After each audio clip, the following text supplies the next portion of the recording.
Уже 4-й год в летнее время яблоневый сад на территории Гродненской областной научной библиотеки имени Ефима Карского превращается в необычный поэтический салон. В теплое время года здесь традиционно собираются литераторы и их поклонники, чтобы насладиться не только творчеством, но и прекрасной летней атмосферой.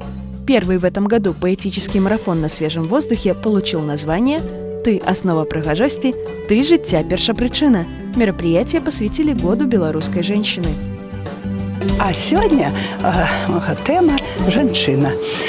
Потому что год белорусской женщины, потому что в основном женщины собираются, поэтки, и тема пишут они и про себя, и про своих коллежанок, и мужчины пишут про женщин. Тому эта тема у поэзии распаўсюджена так само, она популярная. И мы собрались, как почитать один одному, и тем, кто пришел поцікавиться, аматорам литературы, свои верши про женщин, для женщин и наогул про лето. Во время поэтической встречи звучали не только произведения, посвященные образу женщины, но и личные истории авторов. Литераторы рассуждали о роли творчества в их жизни и поиске вдохновения, а также о том, каково это – быть женщиной и писательницей одновременно. Бывает, проваляюсь день как дура. Бывает, изгаляюсь, как нимфетка, но при себе сердечная микстура, для слез всегда имеется салфетка. Бываю и веселой, и серьезной, то возмущаюсь, то само смирение, капризной, боевой, неосторожной. От фаз луны зависит поведение. Это страдалица, по-перше, потому что женщине треба всюди поспівати. Вона і жонка, і маті, і бабуля, і навіть прабабулі молоді тепер, у яких шмат справ, і на праці працаўніца. І коли вона захоплена творчістю, дык просто треба знайсці гэты момант, гэты дзень, гэтую часцей ноч, каб пасядзець і папісаць тыя вершы, якія прыйшлі на душу, выпісаць тое, што ты адчуваеш, выліць гэта ў вершах, усю сваю душу. На палоўнай старонцы размяшчу ў сваёй кнізе шмат слоў важных і цёплых, я хачу ёй сказаць.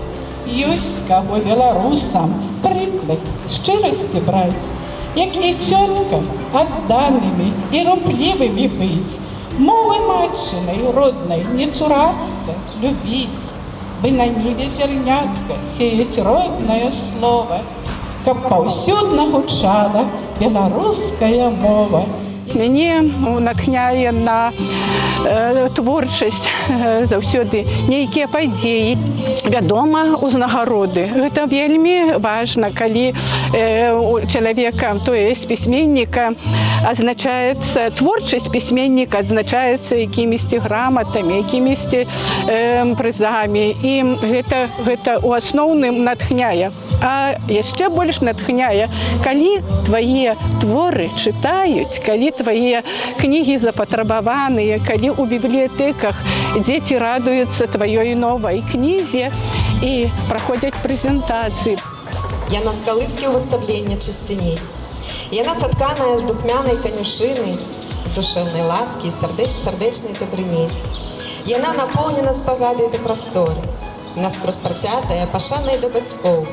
Яна не церпіць зневажальнае пакоры, адказна ставіцца да ўчынкаў і да слоў. Поэтический вечер в саду библиотеки доказал, что женщины умеют и вдохновлять, и вдохновленно творить сами. Среди белорусских авторов есть множество выдающихся писательниц и поэтесс. Их имена не раз звучали на мероприятии. Знаменательным является тот факт, что этим летом мы отметили 185-летие нашей великой землячки Лизы Ожешко. Буквально вчера исполнилось 150 лет со дня рождения тетки Лоизы Степановны Пашкевич. Мы коллективом нашим писательским принимаем самое активное участие в этих мероприятиях при помощи библиотеки, при помощи библиотек Приморского края. Ездим. Вчера мы были в Щучине, мы принимали участие участие в литературном фестивале. Мои коллеги 12 июля были в городском поселке Острено, также на мероприятиях, посвященных юбилею тетки. Мероприятия в Яблоневом саду Гродненской областной научной библиотеки имени Ефима Карского продолжатся, пока будет позволять погода. И, возможно, обмен творчеством на свежем воздухе вдохновит авторов на создание новых удивительных произведений, посвященных женщине.